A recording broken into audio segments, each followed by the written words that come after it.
Bonjour, j'aimerais donc vous parler de la Genèse aujourd'hui, des 3 premiers chapitres de la Genèse. Cette vidéo ne remplace pas l'étude biblique qui a eu lieu jeudi 17 septembre. Je ne peux pas transmettre tous les échanges qui ont été vécus et ces moments sont importants, ces moments où on discute et où on pose des questions.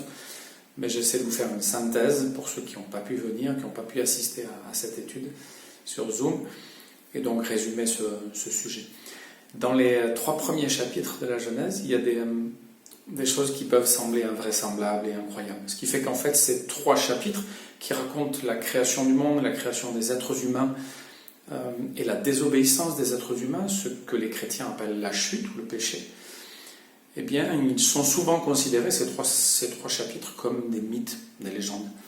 Au même titre que de nombreuses légendes que l'on peut trouver dans d'autres cultures, dans toutes les cultures quasiment. Hier, on citait des cultures africaines qui ont élaboré des récits des origines assez extraordinaires, savoureux et impressionnants. Donc, la question, c'est de savoir aujourd'hui si c'est important pour nous chrétiens de penser que tout est vrai, que tout est historique, que les récits, notamment les 3 premiers chapitres de la Genèse, sont historiques. On va avoir des difficultés lorsqu'on va parler avec des gens. On a évoqué hier soir les gens qui vont nous dire que c'est pas possible que la création ait pu se dérouler sur 7 jours. D'autres personnes en fait qui vont être surpris par le serpent qui parle ou même le fait qu'il y ait 2 hommes, enfin un homme et une femme, Adam et Ève, en pensant que ces hommes-là en fait c'est une façon générique de parler de l'homme, mais il n'y a pas vraiment eu 2 individus qui s'appelaient Adam et Ève. C'est important pour nous en fait de nous poser ces questions-là, même si on est persuadé que tout est vrai dans le texte biblique. Eh bien, la vérité, elle peut être exprimée aussi de façon symbolique et de façon imagée. Donc, on doit se poser les bonnes questions. On doit aussi se demander ce qu'on fait avec les discours scientifiques, les hypothèses scientifiques du moment. Et je vous propose de vivre ce temps assez rapidement, mais pour faire une synthèse. Pourquoi est-ce que les 3 premiers chapitres de la Genèse ne sont pas un mythe des origines, mais un récit historique assez impressionnant qui nous dit évidemment, qui nous apprend des choses sur Dieu et sur nous.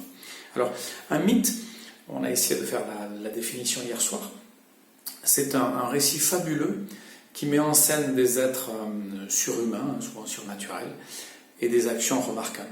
Mais avec ce récit, on exprime en fait les principes et les valeurs d'une société. Donc en fait, chaque fois qu'on lit un récit des origines, quelle que soit la culture qui a donné naissance à ce récit, eh bien on apprend des choses sur la société et sur les auteurs de ce récit. Et les auteurs souvent ont essayé de dire des choses qui sont intemporelles, qui rassemblent finalement tous les êtres humains et qui sont un peu en dehors du temps, qui continuent malgré le temps qui passe. Voilà. Donc ça, c'est un mythe, et les gens peuvent avoir une vision positive ou négative du mythe. Voilà, il y a des gens qui ont une vision négative et qui expliquent, en fait, et on peut les comprendre, que le mythe, en fait, c'est cette explication un peu naïve de ceux qui n'avaient pas nos connaissances actuelles. Et comme on ne comprend pas comment le monde fonctionne, eh bien on invente, en fait, des êtres surnaturels et puis des histoires pour expliquer ce qu'on ne comprend pas aujourd'hui, enfin ce qu'on ne comprenait pas à l'époque et qu'on comprend mieux aujourd'hui. Donc c'est une vision négative parce que finalement, même si ces mythes peuvent nous apprendre des choses sur les auteurs ou sur les périodes, sur les époques où ils ont été créés, eh bien ils sont d'une certaine façon obsolètes, c'est-à-dire qu'ils ne servent plus vraiment à rien, à part nous donner des indications sur ces périodes et sur ce que pensaient les gens de cette époque, et peut-être aussi sur le génie et la créativité humaine, parce qu'il y a souvent de beaux récits, des récits étonnants, donc il y a aussi le génie humain et la créativité humaine. Et puis il y a des gens qui ont une vision très positive du mythe et qui disent finalement dans ces histoires, ce sont des auteurs géniaux qui, libérés des contraintes d'aujourd'hui, des connaissances ou des dogmes d'aujourd'hui, eh bien expriment quelque chose de profond et qui reste toujours vrai. Donc il y a des gens qui sont admiratifs, un peu comme ils sont admiratifs des peuplades lointaines qui n'ont pas été polluées par nos pensées occidentales et modernes, et qui exprimeraient quelque chose de plus profond que nos récits actuels. On pourrait d'ailleurs se lamenter un peu de la pauvreté de nos récits actuels. Quel est le récit qui nous pousse, qui nous fait vivre et sur lequel on s'appuie pour vivre. Les récits mythologiques, à certaines époques, ont donné du sens à la vie de certaines personnes. Donc, qu'on ait une vision négative ou positive, il faut se demander en fait si les 3 premiers chapitres de la Genèse sont un mythe. Alors, une fois qu'on a donné la définition du mythe, on doit donner aussi des points communs à tous les mythes. Les mythes ne se ressemblent pas, les légendes, les histoires des cultures ne se ressemblent pas en toutes choses, mais ils ont des points communs. Par exemple, il y a une confusion entre les dieux et la nature, entre les dieux et les êtres créés par Dieu. Il y a une sorte de ressemblance extrême, et les dieux qui s'expriment en général dans les mythes ont les mêmes qualités et les mêmes défauts que les êtres humains. Alors ils ont des pouvoirs supplémentaires, mais dans leur bonté, dans leur méchanceté, ils ressemblent vraiment aux êtres humains. Et quand vous examinez, on peut le faire dans des livres qui existent ou dans des documents sur Internet, lorsque vous examinez ces très vieux récits, il y en a qui datent de l'époque biblique, eh bien vous voyez des dieux qui s'énervent, qui sont méchants, qui parce que les humains font trop de bruit, eh bien envoient le déluge, et qui finalement se comportent avec autant de bonté et autant de méchanceté que les êtres humains. Il y a une sorte de confusion et de non-distinction entre Dieu et sa création, entre Dieu et la nature, et c'est ce qui fait d'ailleurs que les êtres humains dans certaines civilisations ont adoré la nature, parce que finalement la nature était Dieu et Dieu était la nature. Dans le texte biblique, on commence à voir les différences, dans les 3 premiers chapitres de la Genèse, il y a une distinction forte entre Dieu et les êtres humains. Alors certes, Dieu crée l'homme à sa ressemblance, à son image, mais en même temps il met une grande distance entre ce qu'il est, lui qui crée ex nihilo, c'est-à-dire qui crée à partir de rien, il est le seul à pouvoir faire ça, le Dieu de la Bible. Et puis les êtres humains, qui restent des créatures exceptionnelles, sommet de la création, on l'a dit hier soir, cerise sur le gâteau, mais des créatures quand même, qui ne peuvent pas être comparées au grand Dieu. Et alors dans les 3 premiers chapitres, mais aussi dans tout le reste de la Bible, on va montrer ce Dieu qui est tout autre, qui est saint, c'est-à-dire qui est parfait, qui ne supporte pas le mal, et qui en ça est bien différent de sa créature, qui était créée bonne, mais qui s'est éloignée de ce projet. Donc on voit déjà que sur la confusion ou la non-distinction entre Dieu et les êtres humains ou la création, eh bien, les 3 premiers chapitres de la Genèse ne fonctionnent pas comme un mythe. Ce point commun à tous les mythes ne se retrouve pas dans le livre de la Genèse et dans les 3 premiers chapitres. Le deuxième point commun entre la plupart des mythes, tous les mythes, c'est qu'en fait, le mal est un ingrédient dès les origines. C'est-à-dire qu'il fait partie de la vie, il fait partie de l'être, il est en nous depuis le début. Il est dans les dieux et dans les hommes, d'ailleurs, comme on vient de le dire. Et du coup, il y a une sorte de fatalisme, c'est-à-dire que c'est comme ça et ça ne bougera plus, c'est cyclique, on y viendra tout à l'heure, c'est le 3e point commun entre tous les mythes, la vision cyclique du temps. Donc le mal est un ingrédient naturel, il n'est pas si choquant parce qu'il est là et il sera là toujours.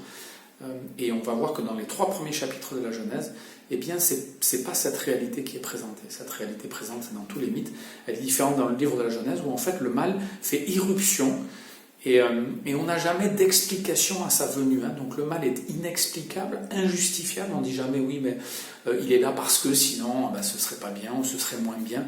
Certains disent, et je pense qu'ils ont tort, s'il n'y avait pas l'ombre, on n'apprécierait pas la lumière, ou s'il n'y avait pas le mal, on ne serait pas vraiment libre. On entend ces paroles et pourtant on doit les nuancer et peut-être même les éloigner en disant que dans la Bible, le mal est inexplicable et injustifiable. Et il est moral. Il arrive à un moment précis, les êtres humains se détournent de Dieu, ils désobéissent à Dieu.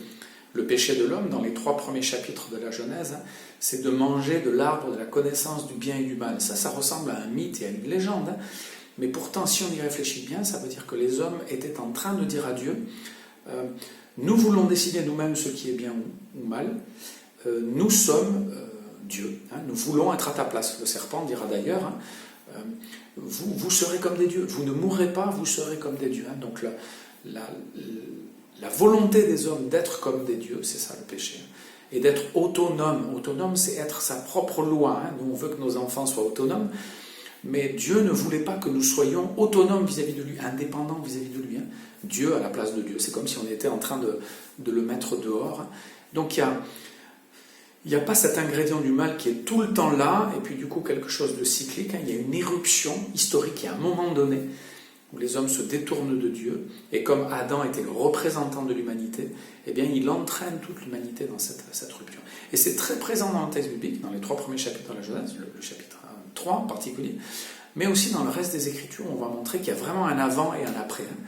Avant cette décision des êtres humains, cette tentation du serpent et cette décision, il y a la responsabilité morale, et puis après, même s'il va y avoir un plan de salut mis en place par Dieu, eh bien il y a une rupture. Et du coup, le troisième point commun entre tous les mythes, c'est le mythe qui annule le temps. Tout n'est que répétition. Et donc la Bible va s'inscrire en faux, ça va être très différent dans le texte biblique.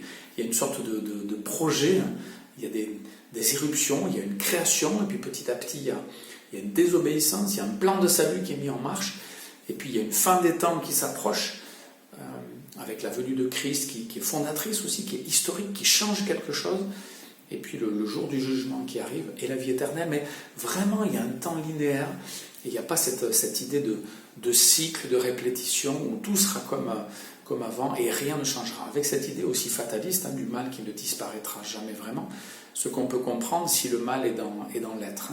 S'il était là dès les origines, s'il est dans notre nature, eh bien on ne peut pas s'en débarrasser. Ça ressemble à ce qu'on dit sur le péché originel, mais c'est différent. C'est parce qu'Adam, qui représentait l'humanité, a péché que le mal est entré dans le monde. Donc il est entré à un moment T de l'histoire humaine.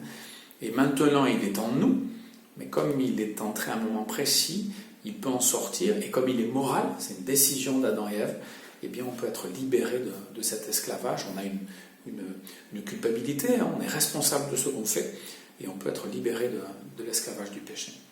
Voilà. Si on avance un petit peu, pour montrer que la Genèse, et notamment les 3 premiers chapitres, n'est pas un mythe, on doit quand même préciser tout ça.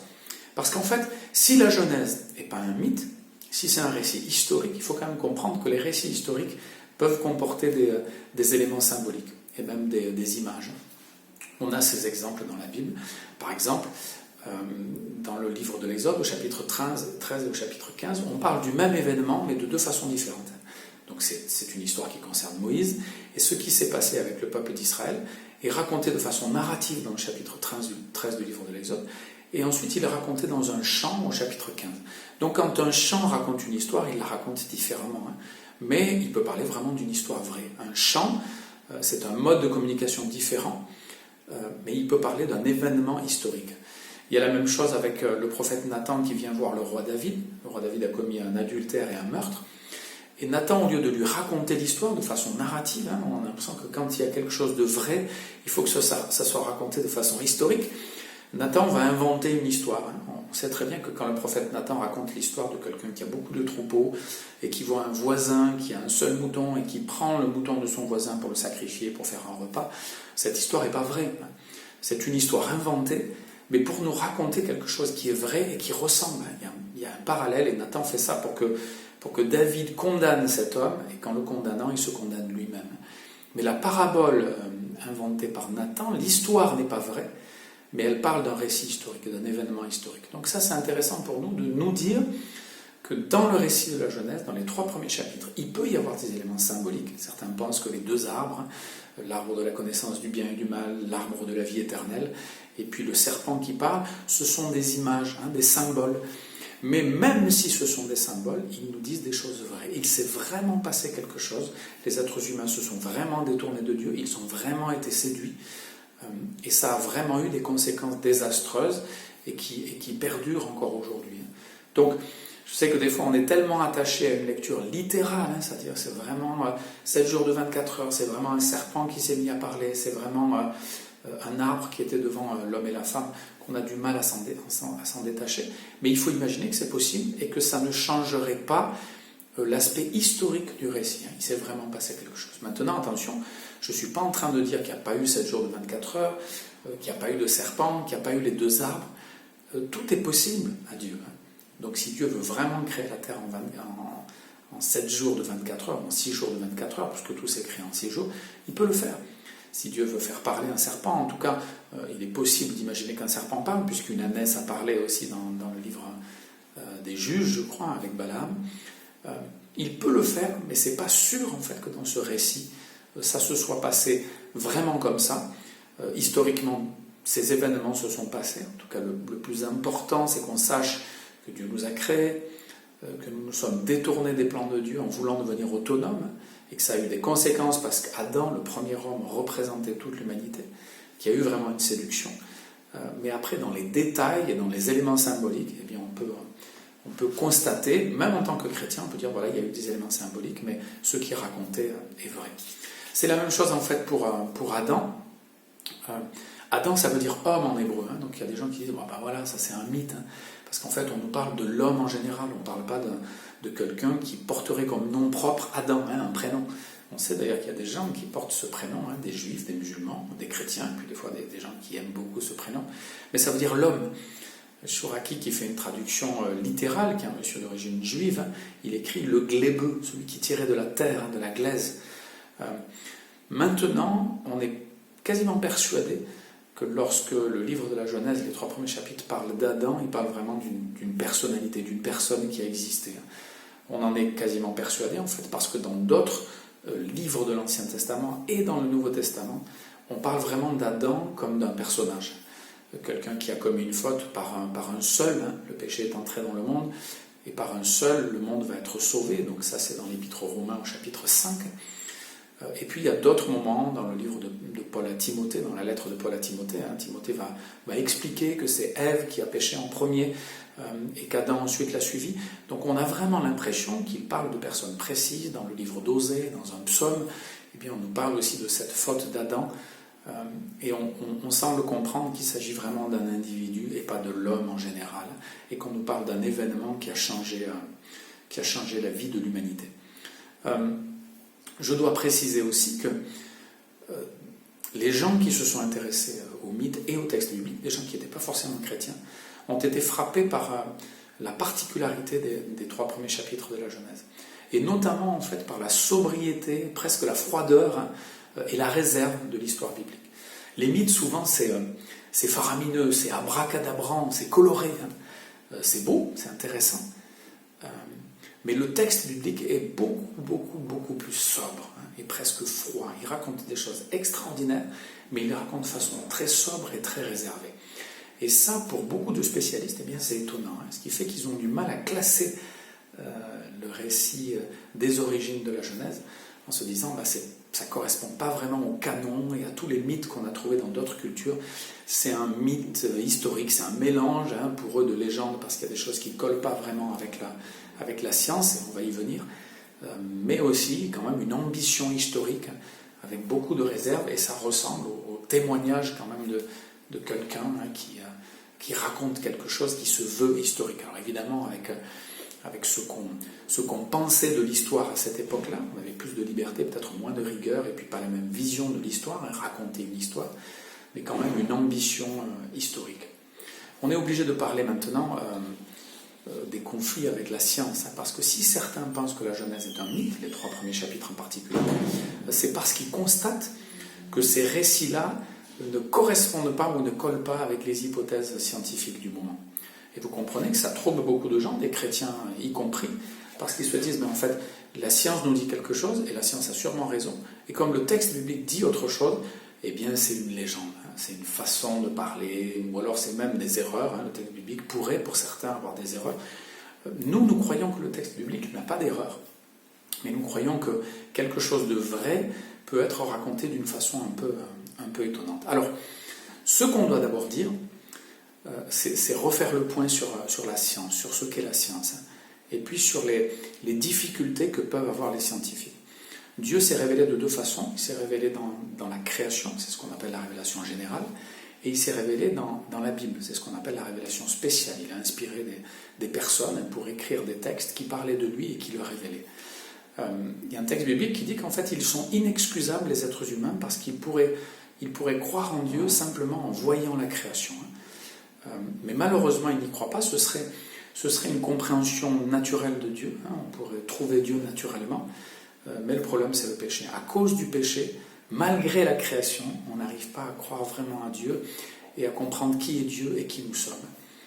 Donc on a besoin en fait du récit biblique. Le récit biblique est une révélation spéciale qui va compléter la compréhension qu'on peut avoir de la création.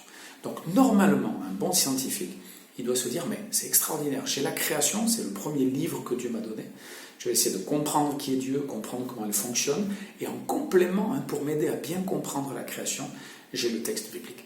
Et il n'est pas possible en fait que le livre naturel de Dieu, que la création se contredise avec le texte biblique. Donc quand il y a un souci, quand il y a une hypothèse scientifique qui ne correspond pas en fait au texte biblique, eh bien on doit se poser deux questions. D'abord savoir si notre interprétation biblique est correcte. Et vous connaissez l'histoire de Galilée. Galilée était chrétien, et en fait simplement dans ses recherches astronomiques, dans ses recherches scientifiques, j'espère que je ne vais pas dire trop de bêtises, je ne suis pas un grand spécialiste de l'astrologie ou de l'astrophysique, mais Galilée a dit en fait que la Terre n'était pas le centre de l'univers et qu'elle tournait aussi autour de certaines planètes et que tout ne tournait pas autour d'elle. Et les chrétiens ont été, pour une part en tout cas, choqués en disant mais c'est pas possible, la Terre doit être au centre de l'univers, c'est ce que dit le texte biblique. Le problème en fait c'est que cette interprétation des Écritures reste une interprétation. Le texte biblique, notamment celui de la Genèse, ne dit jamais que la Terre est au centre de l'univers et qu'elle ne tourne pas autour de quelque chose. C'était une interprétation. Donc quand une hypothèse scientifique dit quelque chose, on doit se dire, bon, est-ce que le texte biblique dit vraiment le contraire de cette hypothèse? Est-ce qu'il est vraiment en opposition ou est-ce que c'est mon interprétation biblique actuelle que je dois peut-être revoir parce que j'ai lu le texte biblique un peu rapidement? Donc la première chose, c'est ça, vérifier notre interprétation biblique. Et s'il s'avère que notre interprétation biblique ou l'interprétation biblique classique est vraiment en contradiction avec l'hypothèse scientifique, eh bien il faut être patient. Il faut se dire que la science ne comprend pas tout, que la science se trompe, qu'elle évolue, qu'elle progresse. Un bon scientifique, c'est quelqu'un qui reconnaît ses limites, c'est quelqu'un qui reconnaît en fait qu'il progresse par des échecs et que ses convictions sont souvent des hypothèses, qu'il s'appuie sur des hypothèses et que ça peut changer, on se souvient. Et donc en fait, on pense qu'il est possible de faire des découvertes comme celle de Galilée, qui ne contredisent pas le texte biblique, mais qui contredisent notre interprétation du texte biblique. Et si jamais notre interprétation, ou l'interprétation classique, comme je le disais, est correcte, eh bien il faut être patient. Comme ce jeune homme qui a répondu à un scientifique qui lui disait « Mais qu'est-ce que tu ferais si jamais je te prouvais que Dieu n'existe pas ?»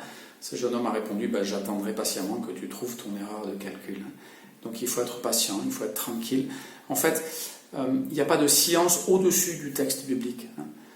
La Bible présente un récit de type historique et il faut admettre que ce récit ne soit pas toujours entièrement compatible avec les théories scientifiques du moment. Voilà, on ne va pas s'appuyer sur les acquis scientifiques du moment pour aller contrer ce qu'affirme assez clairement le texte biblique.